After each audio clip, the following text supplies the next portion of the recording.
finally at the root cause of all of it, which, as Israel describes, is the evil Ayatollah regime in Iran. To try and assess this, I'm now joined by a very, very special guest. He's one of the most authoritative pro-Israel voices anywhere in the world.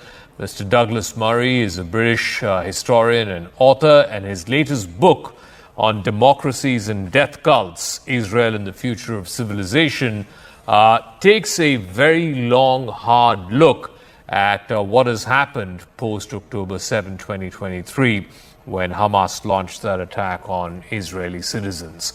Thank you very much, Mr. Murray, for speaking with us here on CNN News 18 and for this interview. So first things first, this 12-day long war between Israel and Iran, Israel started it, and then America joined in the last couple of days. America, as President Trump claims, obliterated Iran's nuclear program or its ability to develop a nuclear weapon. What is your assessment? Every year, one in these last 10 or 12 days, how do you see these developments as an observer? What has this military operation, this war, this 12-day war, as President Trump describes it, what has it actually achieved? Well, you mentioned earlier that this is something that the Israeli government has talked about for many years. It's actually decades now that Israel and indeed much of the world, including the international community, has warned about the Iranian revolutionary government trying to get hold of nuclear weapons. And it's been the view of many countries, I would say most countries in the international community, that if the revolutionary government in Iran were to get possession of the world's most lethal weaponry, it would do two things. One is that it would put the world's most dangerous weapons into the hands of one of the world's most dangerous governments, one that has terrorist armies all across the Middle East and indeed cells across much of the world. And secondly, that it would lead to nuclear proliferation in the Middle East of a kind that would be absolutely impossible to live with for the Middle East or the wider region. So for decades, people have warned about this.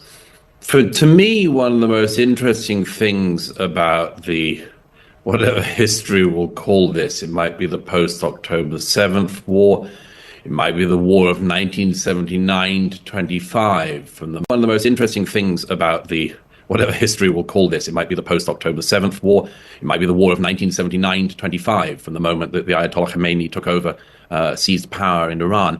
Or it might be the 12-day war, as President Trump's been calling it. But the interesting thing about what has happened in recent days is that so many world leaders and so many countries have seen that what Israel and America, toward the end of this campaign, have achieved is exactly what so many other countries wanted, by one way or the other. And one of the most interesting comments of the past week was from the German Chancellor Merz, who said, before America joined in the bombing, said, Israel is doing the world's dirty work for us. And what he meant by that was, as he said, the government in Tehran that has governed, or rather misgoverned, Iran since 1979, is one of the most dangerous governments in the world, sponsors terrorism around the world, and that the world knew that the mullahs, the Ayatollah, getting an Iranian nuclear bomb was incredibly undesirable. Yet what did most of the world do to prevent it? And the answer is they were taken through endless rotations of diplomacy, all the time during which the Iranians strung out the negotiations and advanced their nuclear program.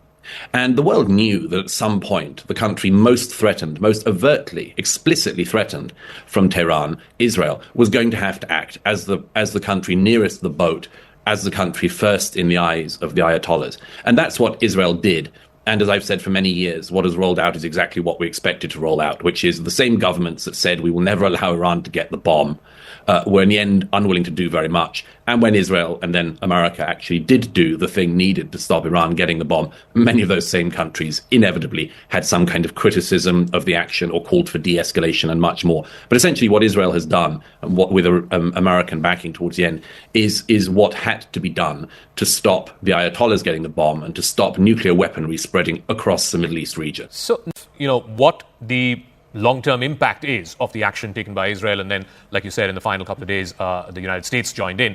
So the experts are divided on this. I guess the jury's still out on the true extent of the damage to Iran's nuclear program.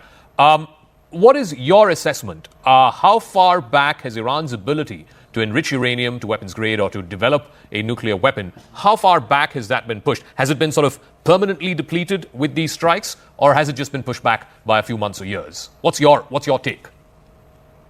Well, you mentioned that experts are divided on it. I would slightly push back on that. The experts don't know. It is the truth of it. Nobody yet knows exactly the extent of the damage. I'd be surprised. There are reports that have been minimizing the amount of damage caused, particularly by the American strikes. I've read people claiming that the Iranian nuclear program has merely been set back weeks or months. By the way, the same people tending to make that claim are the same people who, until a couple of weeks ago, were claiming that the Iranian revolutionary government wasn't seeking nuclear weaponry. But I'd be surprised if it was merely set back a bit. The damage done to all of the nuclear sites hit is significant. The damage to Fordo, in particular, is reportedly extensive, which massively misstepped. It misstepped in a set of ways. One has been by, as I've often said, by colonizing the Middle East for the last 45 or 46 years, by taking over with its terrorist proxies, not just Gaza, but Lebanon, Yemen, much of Iraq, much of Syria in recent years, acting as the colonizing power across the region, sponsoring terror, sponsoring the October 7th attacks and causing the war that has resulted, and then again misstepping by thinking that if they kept stringing out negotiations and seeking nuclear weaponry, the whole world would act as it has acted to date. And would sluggishly keep going back to the negotiating table in Geneva and so on, allowing the mullahs to play for time but not acting.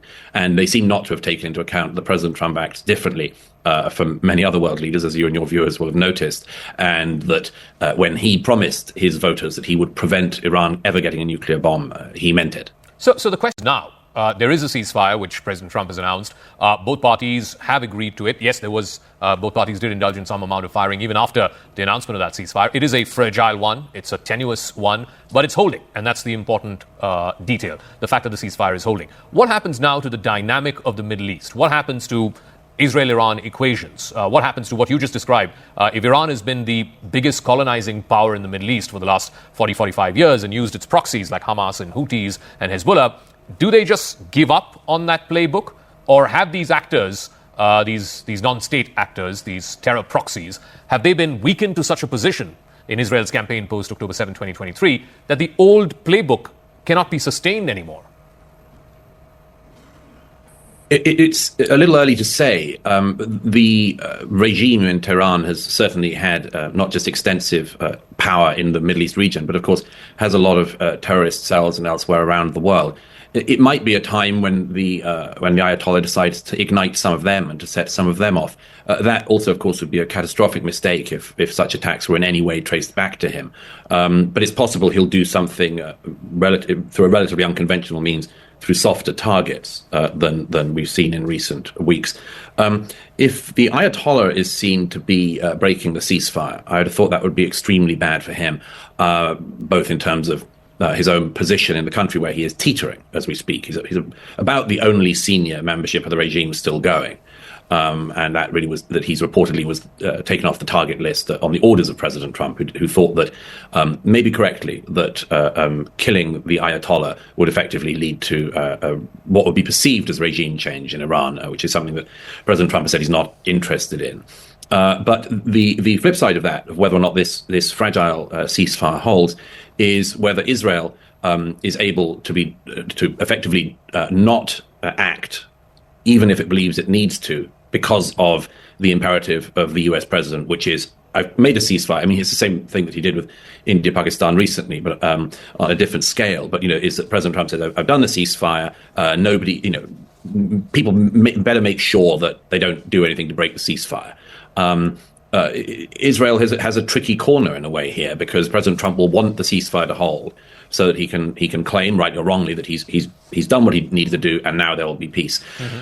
Or maybe they'll be pushed again in different ways by the Ayatollah. But the degradation of the Iranian terrorist proxies across the region is astonishing. I mean, Hezbollah was acting as a quasi-government in Lebanon until the last year or so, and it has been so destroyed that its capabilities have been subdued, not to nothing, but to an extent that their power in Lebanon, for instance, their ability to fire rockets into their neighbors from there is massively diminished.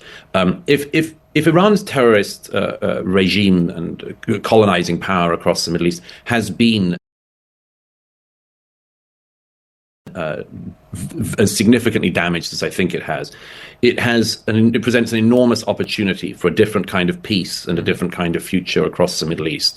There is no reason for the Houthi forces in Yemen to be firing ballistic missiles into Israel from many miles away and causing retaliatory strikes by the Israeli Air Force. There is no reason for that to be happening were Iran not handing ballistic missiles to the Houthi terrorists in Yemen. So if the missiles stop coming and the firing stops, every country in the region has the opportunity for a better future. You talked about the India-Pakistan question a moment ago, the war that happened back in May. And again, in the context of President Trump claiming repeatedly that he was the one who brought about the ceasefire between India and Pakistan. And, as you would imagine, there is a lot of anguish here in India, particularly within the supporters of the ruling party, that why should a third party, however powerful that third party might be, why should a third party get involved and mediate the ceasefire, as President Trump has been claiming? And B, there is also a degree of anguish about, India could have gone much further. This is the furthest that they've gone since the 1971 war in the last 50 plus years. Clearly, India had the advantage militarily, and had it not been President Trump's intervention, it could have gone further, somewhere like what Israel has done with Iran, and sort of changed this pattern which